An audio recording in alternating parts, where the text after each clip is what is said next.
I'd like to talk to us tonight about the principle of obedience. I'd like to talk about obedience tonight, brothers and sisters, because there probably is not a more critical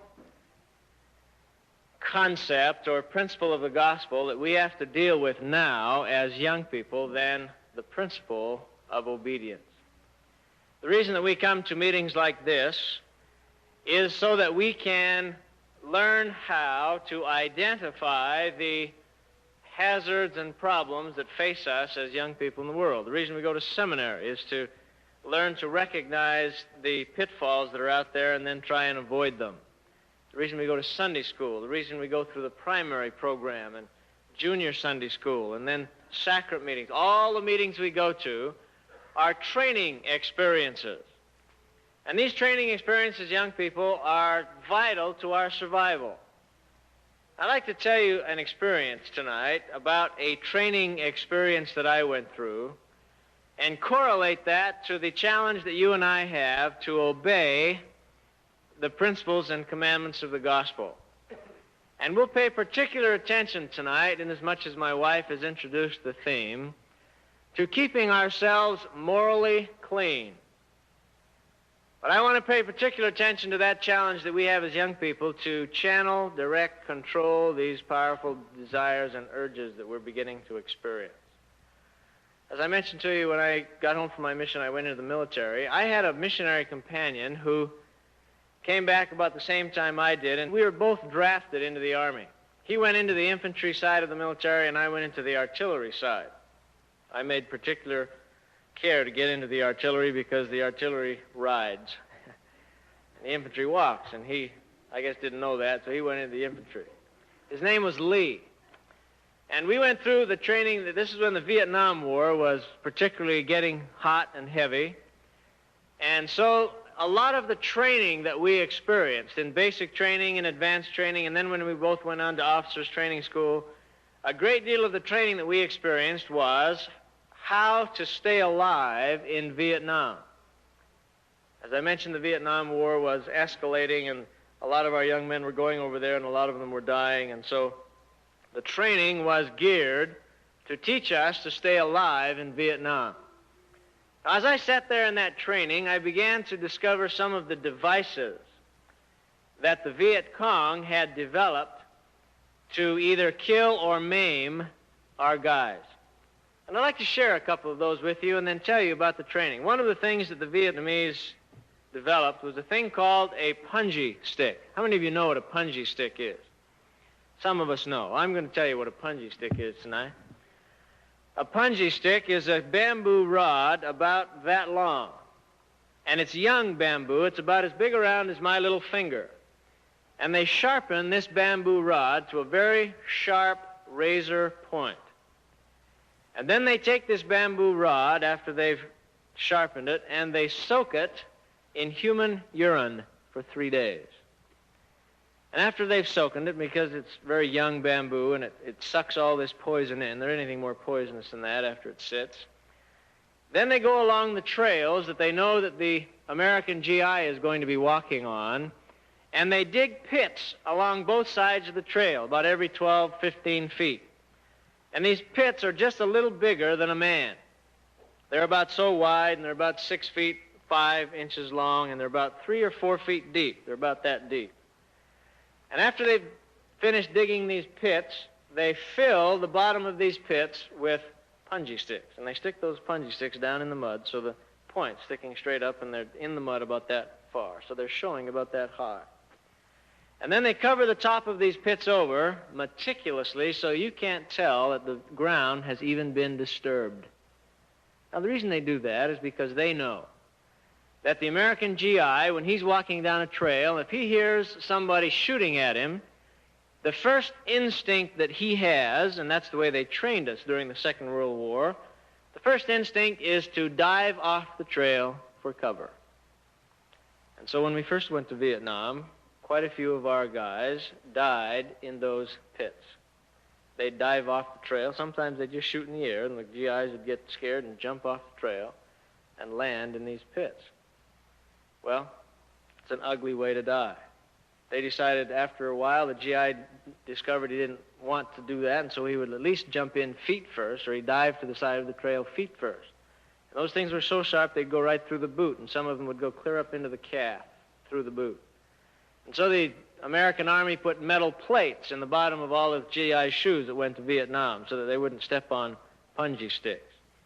Well, they decided we'd better teach our guys to recognize these pits. And so a great deal of the training that we went through was to recognize, as we walked along a trail, these punji stick pits.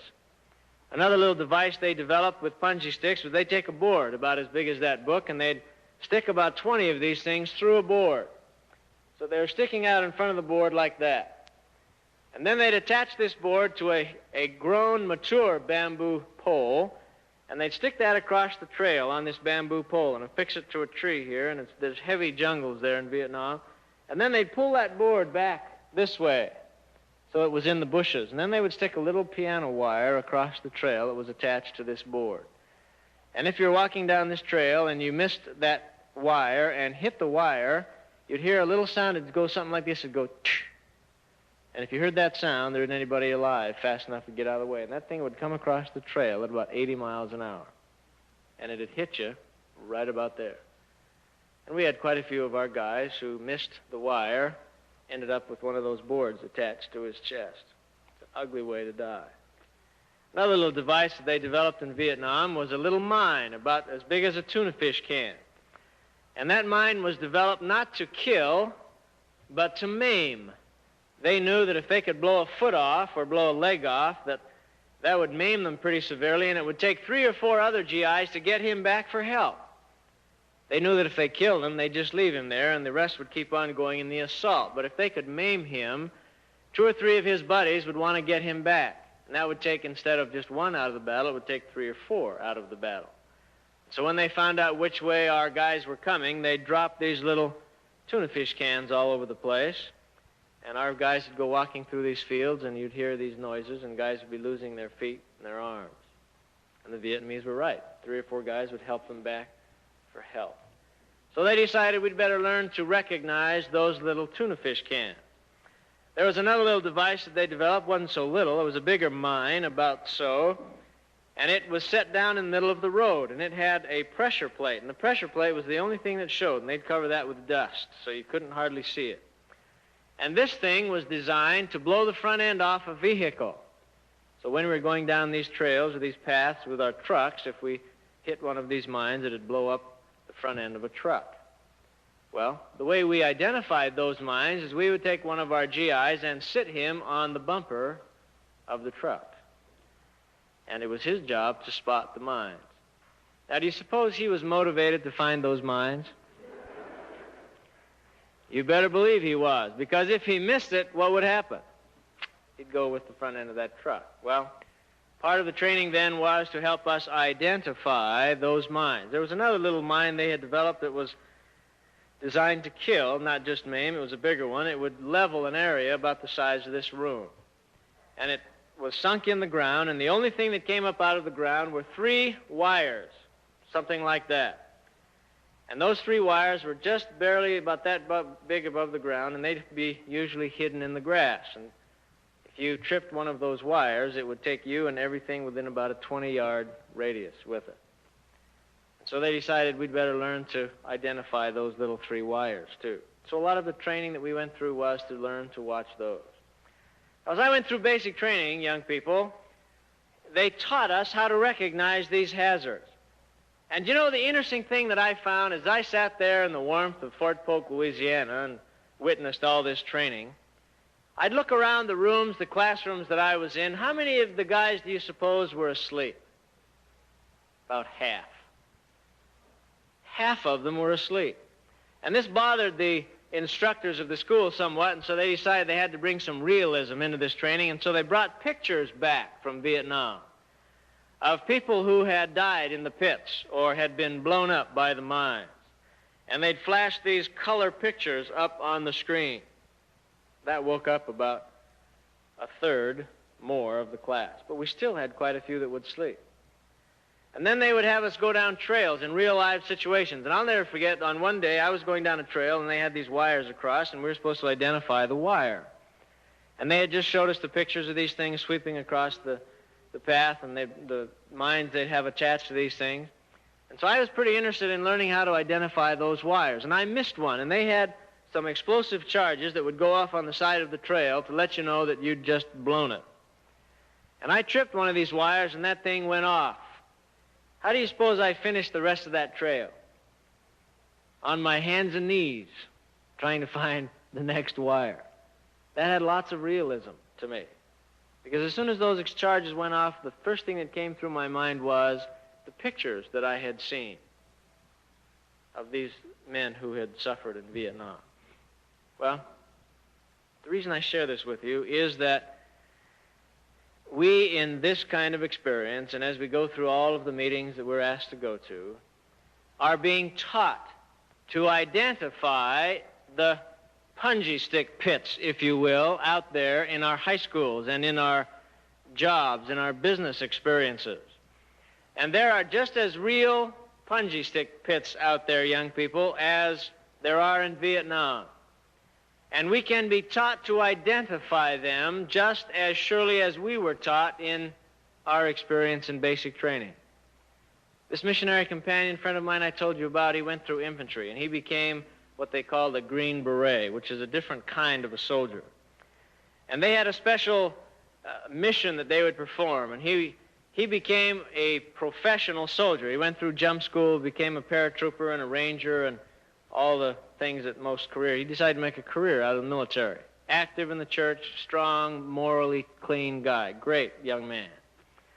And he ended up going to Vietnam. I was fortunate. When I got out of our training in OCS, I ended up going to Europe because I got put in missiles, and they didn't have that particular missile in Vietnam. And so I went to Europe, and Lee went to Vietnam. And he developed, because he stayed awake in those classes, he developed an ability to recognize those little wires and the wire across the path. And he could recognize a punji stick pit from about 12 or 15 feet away. And because he had this ability, when he'd take his squad out and the Green Berets would go into enemy territory and come back by themselves on little missions, for 11 months, brothers and sisters, Lee would take his squad out. He was a lieutenant. And he always brought them back.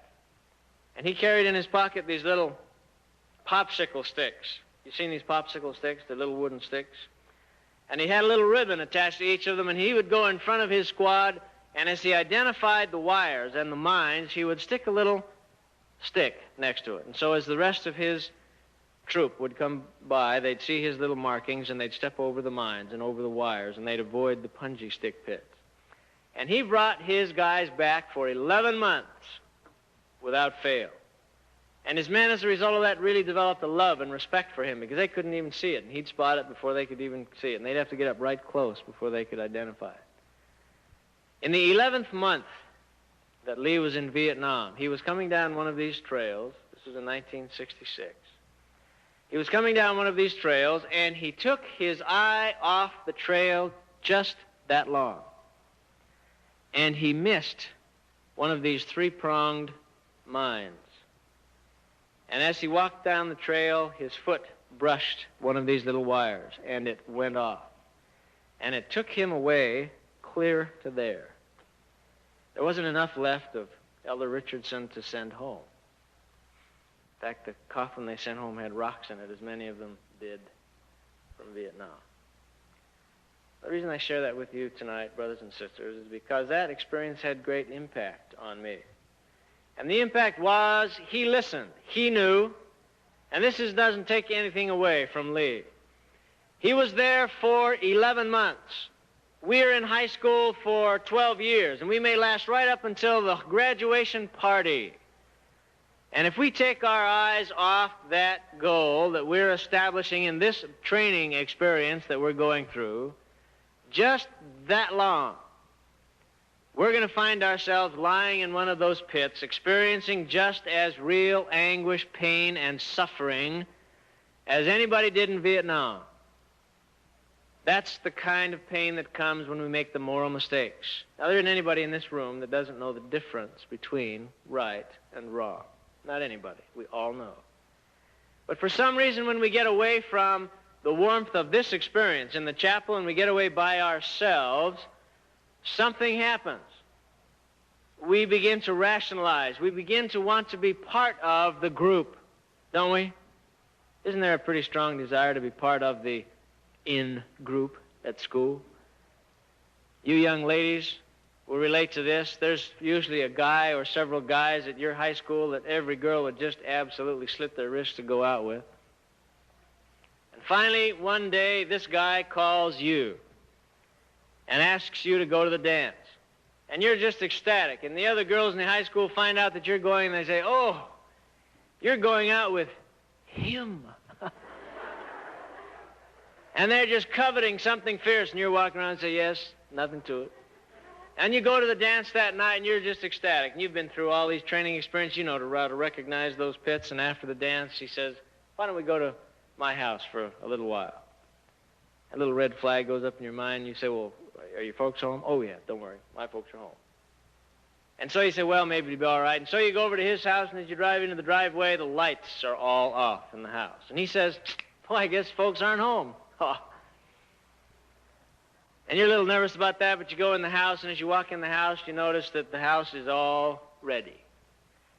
There are 6 records on the record player, and there's something to drink there on the table, and the lights are turned down just right as he walks in. What do? Well, if you adhere to the basic training you've gone through, you just see one big, fat, punji stick pit in that living room, don't you?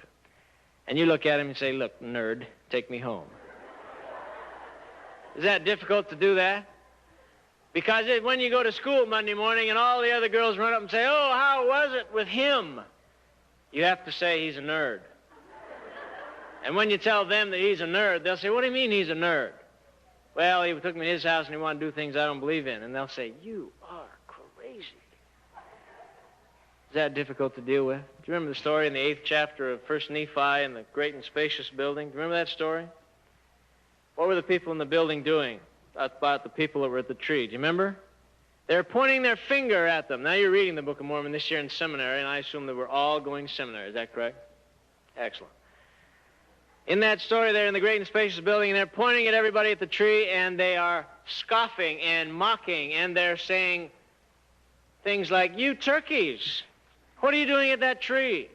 This is where it's at in the great and spacious building. I mean, we have rock bands and pot and all that good stuff. This is where it's at." And what did some of the people at the tree do?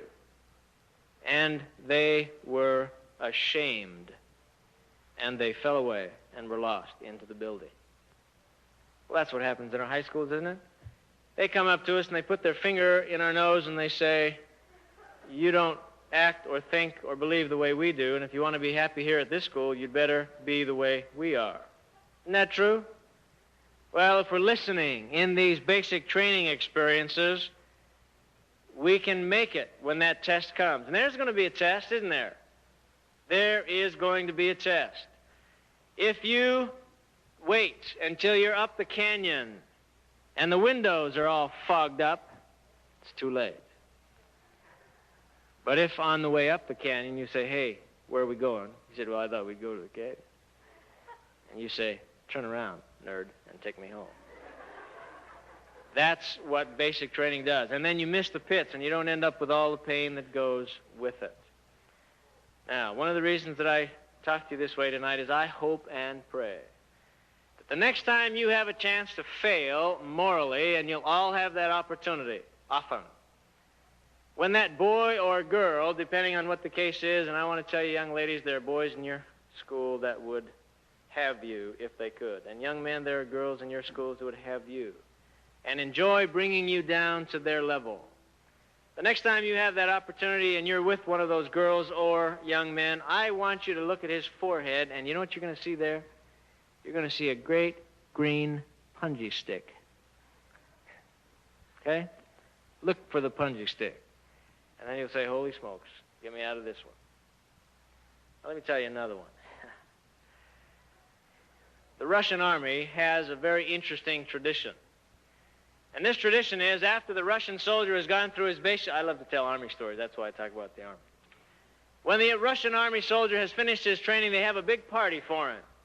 And one of the things that is a tradition is when he's having his party, his coming out party, he has to demonstrate his manhood. And they have this party. In the Russian barracks are 5 and 6 stories high, and they go to this top floor, and they have great big windows in these barracks, not like ours. And they're big enough for a man to stand in. That's how big these windows are. And the way he can prove his manhood is they drink all night, and they get absolutely stoned out of their minds.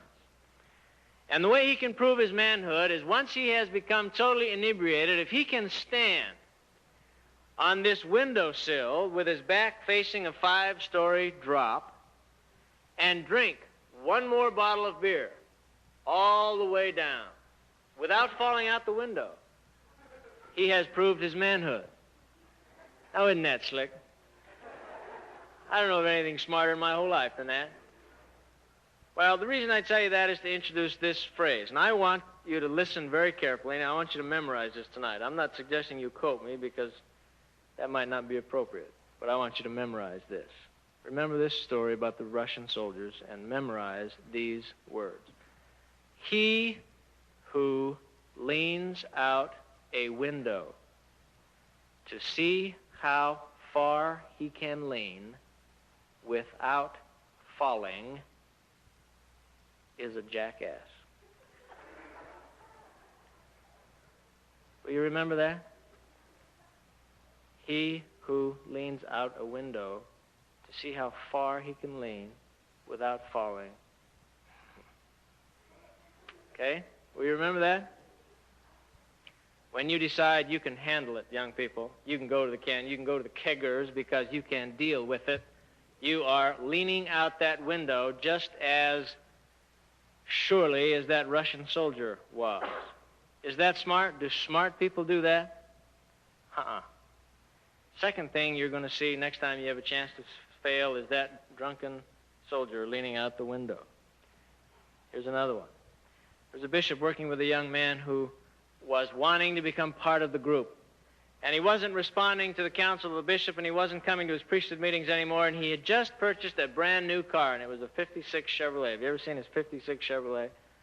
Boy, there wasn't a finer car made ever than a 56 Chevrolet. Isn't that right, Brother Jax? Of course, maybe it was a 46 Chevrolet for you, but 56 for me. He had a brand new 56 Chevrolet, and he thought he was God's gift to women. And this bishop finally had him over to his home because he wasn't getting to him, and he spent 3 hours with this young man, pleading with him, talking about the pits and all of that and the direction he was going. And he wasn't reaching him. He wasn't able to get to him at all. Finally, the kid said, "Hey, I've got to go, Bishop." And a little heartsick, the bishop walked this young man back to his car. And as he walked out the house, he saw this beautiful 56 Chevrolet out there, and the bishop had an idea. And he said, "Will you wait just one more minute?" And he said, "Yeah." And so he went back in the house, and he found a big hunk candy bar. Have you ever seen a big hunk candy bar? They're about big, long candy bar, great candy bar. And he walked out to the car with this young man, and he was talking to him, and he walked back to the rear end of the car, and he slowly undid this candy bar. And when he had it totally unwrapped, he then proceeded to unscrew the gas cap of that car. The young man was watching all this, and before the young man could do anything, he dropped that candy bar into the gas tank. And then he looked at the young man, said, "Good night," walked in the house. And finally, all the bishop had been trying to tell him hit. And he realized, that's what he's trying to tell me? What I'm doing is the same thing that candy bar is going to do to my car? And he worshiped that car. Couldn't drive it home, could he? He had visions of that thing getting up into the carburetor and, mess. So he had to go home. He walked home. Bishop didn't offer him a ride. He had to walk home. What do you suppose he was thinking about all the time he walked home? I'll kill that bishop. He walked home, and he came back the next day, and he had to drain the gas out, and he had to take the gas tank down from the bottom of that car and take it apart and take out the candy bar. And then he had to put the gas tank back together and put it back up underneath that car and fill it with gas. All the time he was doing that, what do you suppose he was thinking about? His whole life. That's what he thought about. And he started to come back then because he didn't want his body, his life, to be like that car with a big hunk candy bar going through it. Now, the next thing I want you to think about next time you have a chance to fail, if you don't think about punji sticks and you don't think about drunken Russian soldiers, I want you to think about big hunk candy bars. Okay? There are 3 things now that you can think about, all of which, young people, have great power and impact in your lives. Now, brothers and sisters, I'm going to close tonight by sharing with you a poem that I had our missionaries memorize some time ago, which I think sort of wraps up the way I feel about this challenge we have of listening in the training session so that we can go out into the world and face these pits and miss them. And this poem is written by William Shakespeare. Now, we all know and love William Shakespeare.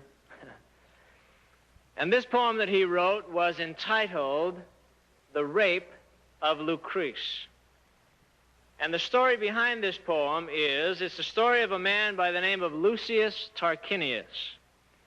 And he is contemplating, thinking about raping the beautiful Lucrece. And as he is thinking about this ugly thing, the thoughts that go through his mind are these, and I want you to listen to this very carefully. He said to himself, "What win I if I gain the thing I seek? A dream, a breath, a froth of fleeting joy? Who buys a minute's mirth to wail a week? Or sells eternity to get a toy? For one sweet grape, who would the vine destroy? Or what fond beggar, but to touch the crown, would with the scepter straight be stricken down?" You get the message of that poem, young people. Learn that, will you? Every time you have an opportunity to fail, think of the first line of that poem. What win I if I gain the thing I seek? A dream, a breath, a froth of fleeting joy. Who buys a minute's mirth to wail a week? Now, what kind of people do that, young people? What kind of people buy a minute's mirth to wail a week? Dumb people. Isn't that right? Dumb people. Or sells eternity to get a toy. What kind of people sell eternity for a toy?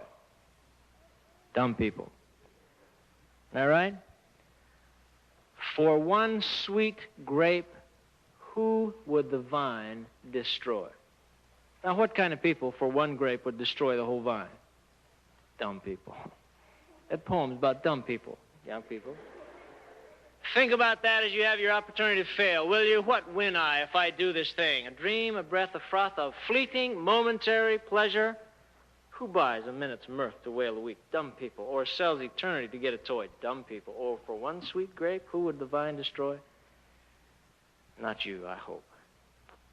Think about that, will you? Follow the counsel of Shakespeare. Follow the counsel of your advisors, your parents, your bishop, your stake president. Avoid the pits. As a bishop, I have the task and responsibility on many occasions of having to pull some of my young people out of those pits. And it's no fun. It's ugly. And when you see the pain and the anguish that they go through, I'd do anything to prevent you from having to go through the same thing. The Lord paid for our sins. He experienced the pain and the anguish for us. If we will just allow Him in our lives and allow Him to pay for our mistakes, we don't have to go through that pain. And if we choose to go through that pain anyway, what kind of people are we? Dumb people. Well, don't be dumb. You're smart. You're wiser than that. Will you learn, young people? I plead with you, young people, to stay close to the Lord. Avoid the pits. And experience all of the blessings that come from obeying the principles of the gospel. Obey, young people, whether you want to or not. And as you obey for just obedience' sake, if that's why you're obeying, you'll still get the blessings, and as you mature and grow and you look back, you'll be able to say, thank God I obeyed, because now I understand why the Lord asked me to keep myself clean. I bear my witness that the gospel of Jesus Christ is true. The Lord lives. He loves you, young people. He knows who you are. He has a job for you to perform, but he needs you to be clean. Remember the pits. Remember the Russian soldiers and leaning out windows. Remember the candy bars. Remember that poem from Shakespeare, and you'll stay clean. And someday you look back and be very happy you did. I bear this witness in the name of Jesus Christ.